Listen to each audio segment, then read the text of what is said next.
नमस्कार, मी संचिता कुलकर्णी म्हणजेच सोनी मराठीवरील राणी मी होणार या मालिकेतील तुमची लाडकी मीरा.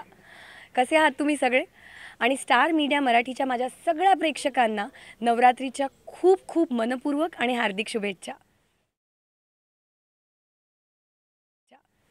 कशी दिसते मी? हां, आता तुम्ही म्हणाल सांगायचं कसं? कॉमेंट्समध्ये मला कळवा मी कशी दिसते. आजचा आपला नवरात्रीचा 8वा दिवस आहे आणि त्यामुळे मी जांभळ्या रंगाची साडी नेसली आहे आणि जांभळा रंग म्हणजे स्नेह आणि प्रेम ह्याचं प्रतीक. आता स्नेह आणि प्रेम म्हटल्यावर तुम्हाला लक्षात आलंच असेल की हे किती किती महत्त्वाचे इमोशन्स आहेत, भावना आहेत या. आणि आय थिंक माझ्यासाठी तर प्रेमाशिवाय आयुष्यच नाही आहे असं मला वाटतं. आणि मला असं वाटतं प्रेम हे खूप स्ट्रॉंग आणि पॉवरफुल अशी भावना, असं एक मोटिवेशन आहे जे आपलं आयुष्य चालू ठेवतं. प्रत्येक गोष्टीत मला असं वाटतं प्रेम असलं ना की मग सगळं. नवरात्र सुरू आहे. नवरात्रीच्या रंगाप्रमाणे सगळ्यांचं आयुष्यही रंगीत असतं आणि प्रत्येकाचा वेगवेगळ्या रंग असतात. तू बऱ्याच मालिका केल्यास, त्यामुळे वेगवेगळ्या छटा, वेगवेगळ्या रंग लोकांना दिसलेत वगैरे. खऱ्या आयुष्यात संचिता कशी आहे? तिचं रंग कसं आहे? रंगबिरंगी. संचिताचं आयुष्य खूप रंगबिरंगी आहे आणि कधी-कधी काही मतं आणि विचार हे ब्लॅक अँड व्हाईट आहेत एकदम. हे असं असतं आणि हे असं असतं, इतकी स्पष्ट. पण बाकी मला रंग खूप आवडतात. त्यामुळे माझं आयुष्य पण प्रेम म्हटल्यावर लाल रंग पण आहेच. मैत्रीचा, त्याच्यानंतर एक्सपिरियन्सेसचे बरेच रंग आहेत. सो संचिताचं आयुष्य हे एकदम रंगबिरंगी आहे. आईस गोला खातो ना तसं. आता कसं आहे की स्त्री शक्तीचा जागर वगैरे इथे चालू असतो. तुझ्या आयुष्यात असं काय घडलं आहे का की अशी कुठली तरी सिच्युएशन आली की तिथे तुला ठामपणे उभी राहिलेस आणि फाईट केलेस, असं कुठलं? एकंदरीतच स्त्रियांना, महिलांना, मुलींना ना स्टँड हा घ्यावाच लागतो खूप गोष्टींसाठी. मी त्या बाबतीत थोडी लकी राहिले की हे क्षेत्र जेव्हा मला निवडायचं होतं, मी ठरवलं होतं, माझे घरचे खूप सपोर्टिव्ह आहेत. त्यामुळे मला तिकडे फारसं स्टँड वगैरे घ्यावा लागला नाही.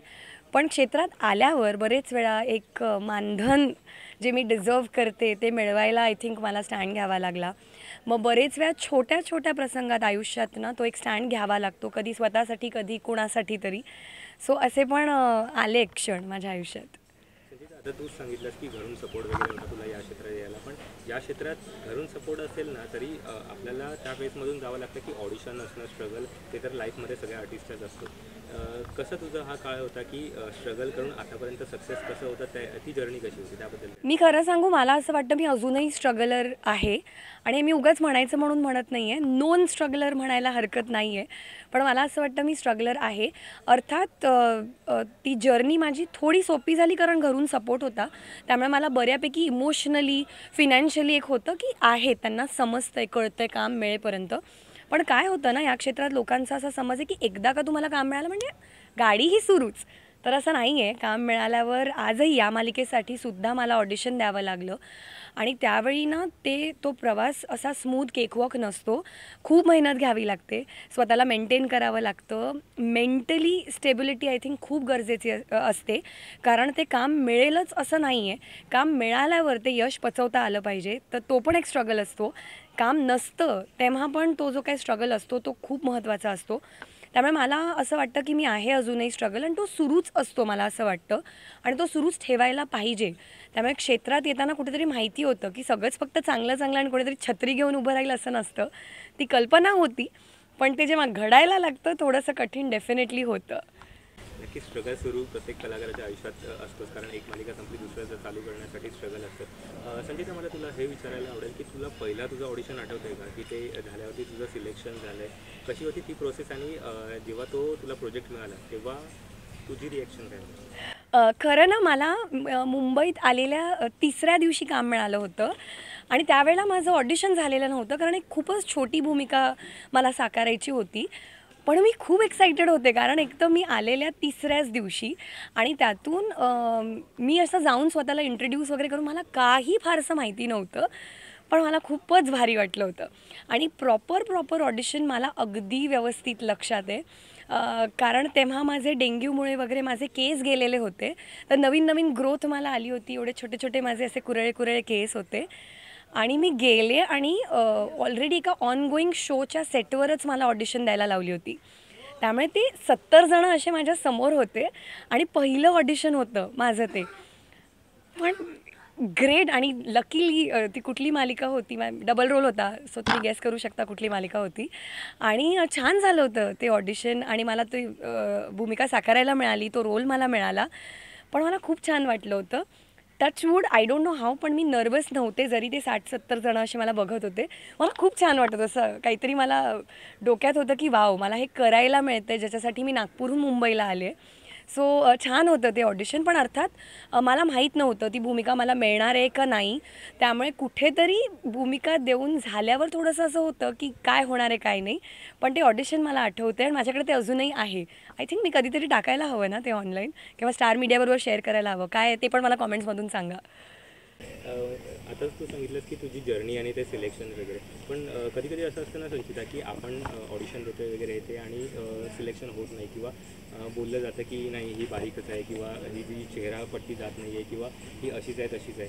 असं तुझ्या बाबतीत कधी घडलं होतं का, की असे काहीतरी खूप अनेक वेळा घडलेलं आहे हे.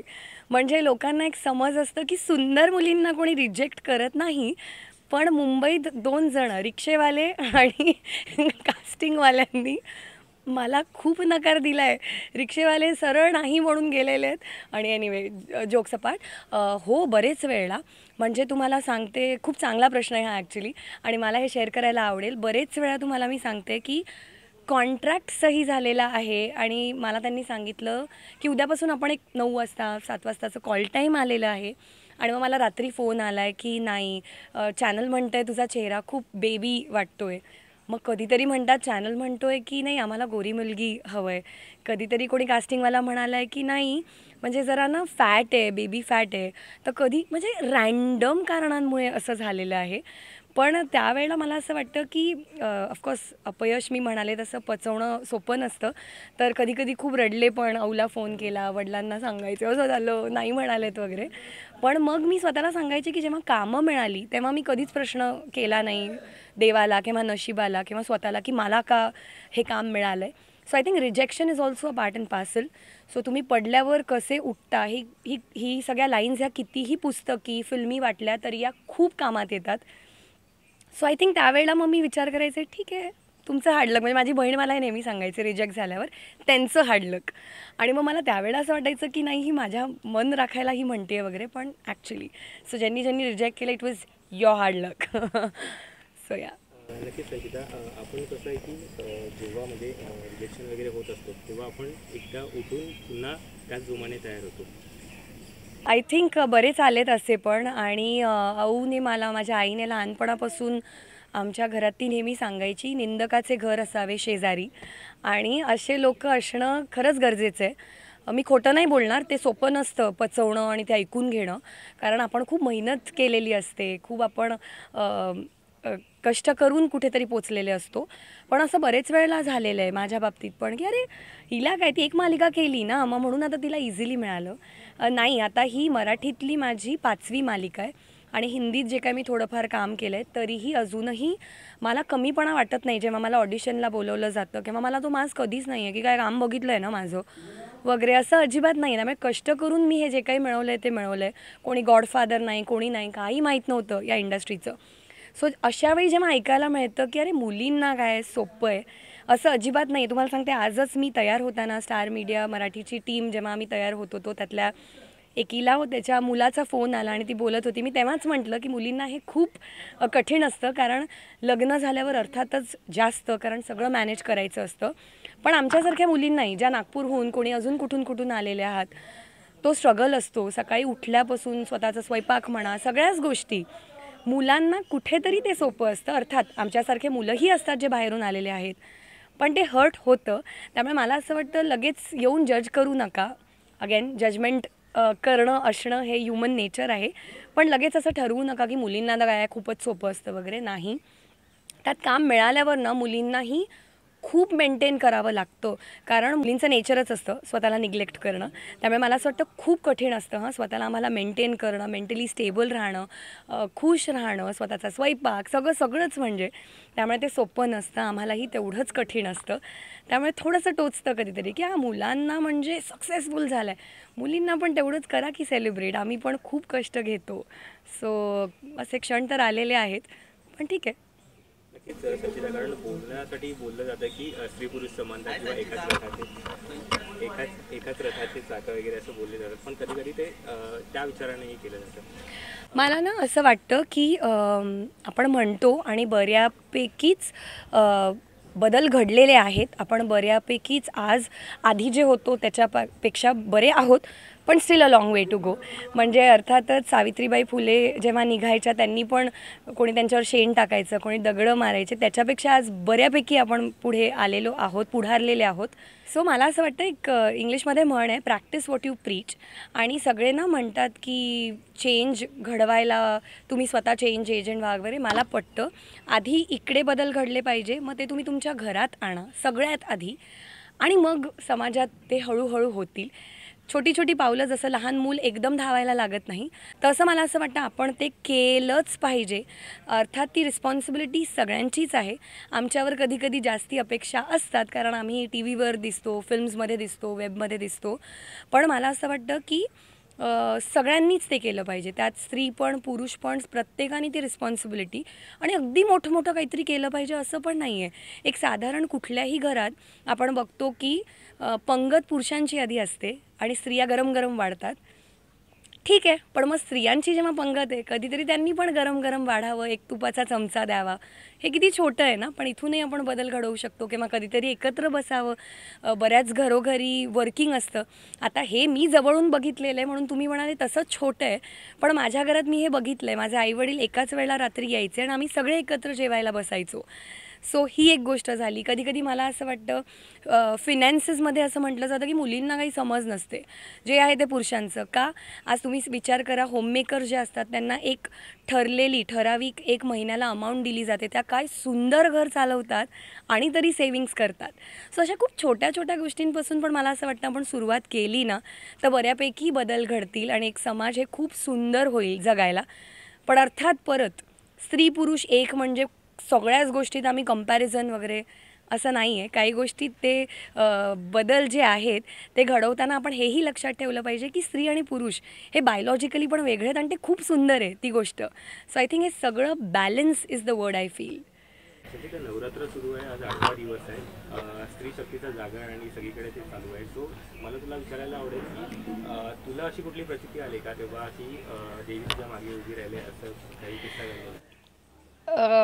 सो मला ना हे सांगायला आवडेल की एक तर ना नवरात्र तसंच खूप स्पेशल आहे माझ्यासाठी, कारण माझा जन्म नवरात्रीतला 3ऱ्या माळीचा आहे, तिथीने, म्हणजे 3रा दिवस हा माझा वाढदिवस असतो. सो तसंच नवरात्र खूप स्पेशल आहे. आणि आमची कुलदेवी म्हणजे शांतादुर्गा माऊली गोव्याची. त्यामुळे माझी आऊ ना खूप मानते शांतादुर्गेला आणि आमच्या घरात खूप सगळं पंचमीला ती सगळं करायची. त्यात मग श्रीसुक्त हे असं सगळं खूप. आणि तिच्यामुळे थोडंफार का होईना, तिच्या एवढं नाही पण फुल नाही फुलाची पाकळी, माझा पण एक खूप विश्वास आहेच. माझ्याकडून पण थोडं जे काय केलं जातं, तर औना नेहमी म्हणते की तारणारी आणि मारणारी ही आपली शांतादुर्गा. फार आम्ही बाकी गोष्टीत बिलीव्ह करत नाही, पण एकच ती म्हणते की तीच तारेल आणि तीच मारेल. आणि मला असे अनुभव आलेले आहेत जेव्हा ना एक तो भास आपल्याला होतो किंवा एक तो विश्वास असतो आतून की आहे ती काळजी घेईल. आणि असं नाही की फक्त माझ्या मनासारखंच झालं आहे म्हणून मला ते विश्वास तो आहे किंवा भास झाला आहे. कधी कधी ना मला असं वाटतं की आपल्या मनासारखं इनफॅक्ट जेव्हा होत नाही ना, तेव्हा ती मिळालेली जी ताकद, तो विश्वास जो असतो, तेव्हाच्या मला असे अनुभव आलेले आहेत. सो आहे. संचिता, नवरात्र सुरू आहे. मला तुला हे विचारायला आवडेल की नऊ दुर्गा तुझ्या आयुष्यात आलेल्या, ज्या स्ट्रॉंगपणे तुझ्या मागे उभे राहिलेल्या, त्या कोण? स्त्री शक्ती ही खरंच खूप मस्त आणि खूप स्ट्रॉंग आहे. हां, मी खरं सांगते आहे. आणि ती फार गरजेची असते प्रत्येकाच्या आयुष्यात. मुली, स्त्रियांच्याही स्वतःच्या आयुष्यात ती स्त्री शक्ती, आणि पुरुषांच्या. सो माझ्या आयुष्यात सगळ्यात आधी माझी माऊली, माझी आऊ. हे प्रत्येक इंटरव्ह्यूत तुम्ही ऐकलं पण असेल, मी गुणगान गात असते. आणि खरंच ती माझ्याच आयुष्यात नाही, तर माझ्या आऊने ना आमचं घर म्हणजे लग्न करून ती आली आणि माझ्या वडिलांचं घर जे की तिचं घर तिने असं सुंदर बांधून ठेवलं. आमचं सगळं आमची फॅमिली अशी तिने बॉन्ड केली. संस्कार म्हणजे काय बेसिकली वर्किंग वुमन, त्यामुळे तिला दोन्ही ती बॅलन्स करायची आणि उत्तमपणे करायची. मी तरी खूपदा काही माझ्यावर पडत नाही एवढं तरी असं असं मी थकले, आज असं झालं, आज एकटी. मी कधीच तिला ऐकलं नाही आहे असं बोलताना करताना. कौतुक वाटायचं मला, ती कसं करायची मला माहीत नाही. सो सगळ्यात आधी माझी आऊ, दुसरी माझी बहीण, तिच्यात आणि माझ्यात 7 वर्षाचं अंतर आहे. सो मी तिला नेहमी सेकंड मदर वगैरेच म्हणते. त्याच्यानंतर माझ्या एक टीचर आहेत माझ्या कॉलेजच्या, लक्ष्मीराव मॅम. बऱ्यापैकी म्हणजे त्यांनी मेंटॉर केलं आहे मला किंवा बऱ्यापैकी त्या माझ्या गाईड फ्रेंड आहेत. त्याच्यानंतर माझ्या कामाच्या ठिकाणी बऱ्याच मला अशा स्त्रिया भेटल्या आहेत ज्या की माझ्या ॲक्टर मैत्रिणी पण आहेत, ज्या वयाने माझ्यापेक्षा खूप मोठ्या आहेत, काही समवयीन आहेत आणि काही काही वेगवेगळ्या डिपार्टमेंट्समधल्या ज्या की खरंच स्त्रीशक्तीचा अनुभव मला त्यांच्यामुळे बघता आला आहे. सो अशा काही. बाकी माझ्या बऱ्याचशा बहिणी, काकी, माम्या, उगाच नाव घ्यायचं म्हणून नाही, त्या इतक्या सुंदरपणे एफर्टलेसली सीमलेसली त्यांच्या त्यांच्या क्षेत्रात सक्सेसफुल आहेत म्हणून असं नाही, पण त्यांचा जो जो स्ट्रगल राहिलेला आहे किंवा ज्या तऱ्हेने काही होममेकर्स आहेत. सो होतं. आणि माझं ना असं आहे की मी खूप पटकन इन्स्पायर होते. म्हणजे फक्त मोठमोठ्या गोष्टीच वाचून की ह्याच असं नाही आहे.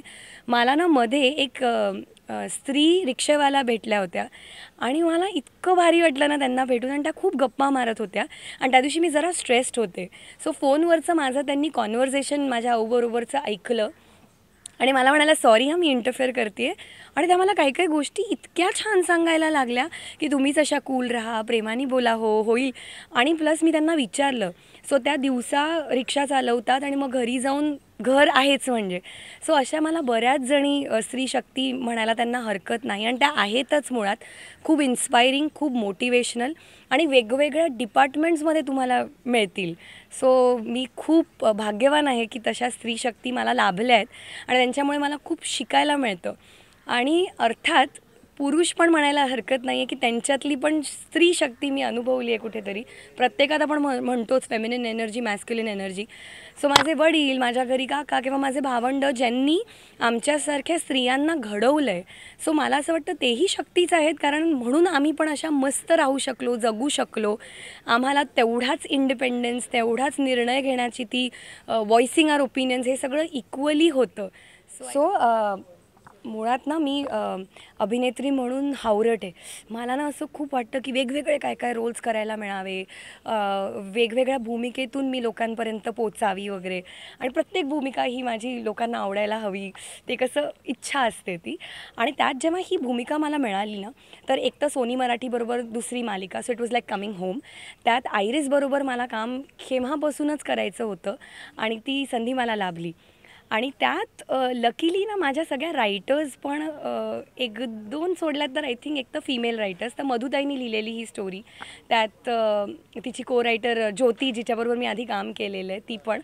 सो मला असं वाटतं की जेव्हा ही भूमिका आली ना, मला असं झालं की वा, मला काय आवडलं माहिती आहे, याआधी जेवढ्याही मी हिरोईन्सच्या भूमिका केल्या आहेत ना, त्या सगळ्या परफेक्ट होत्या.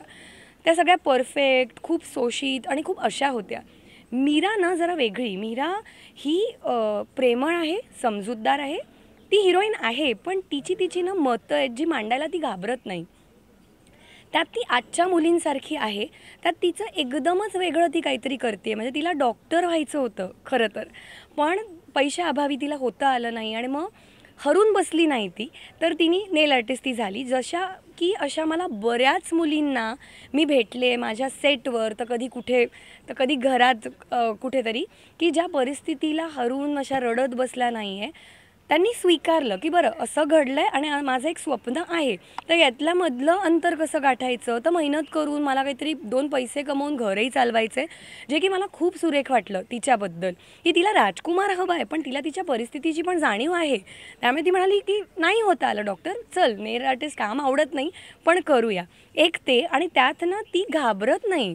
जे चूक आहे ते चूक आहे, जे बरोबर आहे ते बरोबर आहे. तिची मतं आहे, तिची स्वप्न आहे की हां हवा मला एक छान असा सुंदरसा स्वप्नाळू पण आहे. सो मला हे सगळ्या भूमिका मला ज्या मिळाल्या त्यातनं ही भूमिका एक वेगळी होती. आणि मी भेटली आहे अशा बऱ्याच मुलींना मी भेटली आहे रिअल आयुष्यात. की ज्या अशा आहेत. त्यामुळे मी थोडं थोडं कधी हिच्याकडून कधी तिच्याकडून असं करून मी ती मीरा तयार केलेली आहे.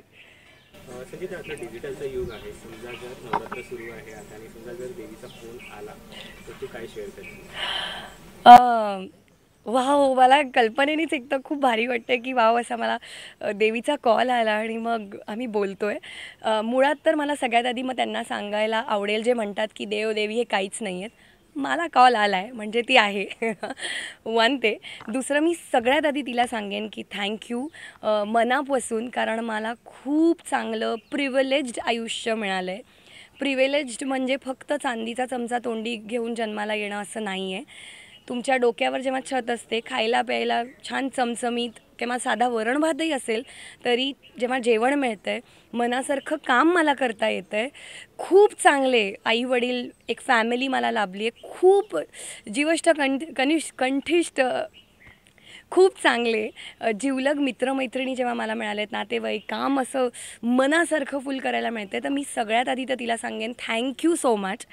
आणि मी तिला सांगेन की फार काही मला नाही बदल घडवायचे. पुढचे 7 आयुष्य 7 जन्म पण असेच मिळू दे, ह्याच औबाबांच्या पोटी मी जन्माला येऊ दे, हीच फॅमिली, आणि असंच मला काम, पण अजून भरभरून काम मिळू दे आणि प्रेक्षकांचं अजून भरभरून प्रेम मिळू दे, असं मी तिला सांगेन. आणि मग मी सांगेन की थोडंसं आठवड्यातनं एकदा तरी तथास्तू माझ्या गोष्टींवरती म्हणू दे. एक आपण वार ठरवून घेऊया की काय हवं आहे, म्हणजे थोडंसं सेटिंग करून की एक वार ठरवूया आणि तू आठवड्यातनं एकदा 1 तास मी जे जे म्हणेन तसं तथास्तू होऊ दे. आणि बाकी काही नाही, शक्ती मिळू दे. आणि छान ती देतेच आहे, करतेच आहे, सो फार नाही काय मला मागायचं आहे. मी इन जनरल पण म्हणत नाही, थँक्यूच खूप जास्त म्हणते. हे नवरात्रीचे 9 कलर असतात, रंग असतात. सो मी तुला ते रंग सांगतो, ते तू कोणाला डेडिकेट करशील ते मला सांग. केसरी रंग बल आणि शक्तीचं प्रतीक. औला, मला ती खूप स्ट्रॉंग वाटते आधीपासून, आणि मी ना तिला नेहमी सांगते, आणि माझ्या जवळच्यांनाही माहिती आहे की मुलाला आई ही प्रेशियसच असते आणि ती खूप जवळची असते आणि ती आवडतेच कशी असली तरी. पण मला ना स्त्री म्हणून, एक माणूस म्हणून पण ना आधीपासून खूप स्ट्रॉंग, शक्तिशाली आणि सगळं सांभाळून घेणारी वाटते. मला ती खरंच सुपरवुमन वाटते आधीपासून. आणि छोटे प्रसंग टू मोठे प्रसंग, म्हणजे सगळंच, राईट फ्रॉम घरातलं मॅनेजमेंट, तिचं काम, टू जेव्हा माझे वडील गेले किंवा कुठलाही प्रसंग ती खूप ग्रेसफुली हँडल करते असं मला वाटतं, आणि ती खूप स्ट्रॉंग आहे. So OLA. सफेद रंग शांतीचं प्रतीक. शांतीचं प्रतीक माझ्या आहेत, म्हणजे काही स्त्रिया आहेत माझ्या आयुष्यातल्या ज्या ना मला खूप अशा शांत, प्रेमळ अशा वाटतात. रिलेटिव्ज आहेत माझे, काही मामी आहे किंवा, तर त्यांना बघून ना असं मला वाटतं की हे मला शिकायचं आहे. त्यांची बोलण्याची पद्धत, त्यांचा सगळं जो एक पॉईंट ऑफ व्ह्यू आहे, हँडल करण्याचे जे वेज आहेत ते एकदम असं शांत आहेत, तर मला ते खूप छान वाटतं.